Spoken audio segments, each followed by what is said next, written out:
جو اپنے راز کو سینے میں رکھتا ہے وہ خود بھی چین سے رہتا ہے اور اس کے راز بھی محفوظ رہتے ہیں۔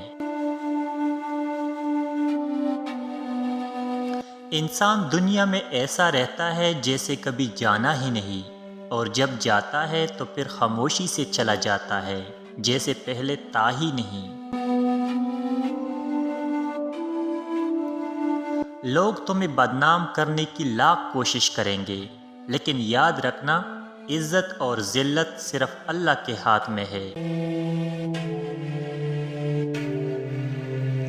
کوئی سفر لا حاصل نہیں ہوتا، منزل نہ بھی ملے تو راستے بہت کچھ سکھا دیتے ہیں۔ جب آپ پر کوئی مصیبت آئے تو 3 باتیں سوچنا۔ نمبر 1، یہ مصیبت عارضی اور وقتی ہے۔ نمبر 2، یہ مصیبت اللہ کی طرف سے ہے اور میں اللہ پاک کے فیصلے پر راضی ہوں۔ نمبر 3، اس مصیبت کے بدلے اللہ تعالیٰ مجھے خوشیوں سے نوازے گا۔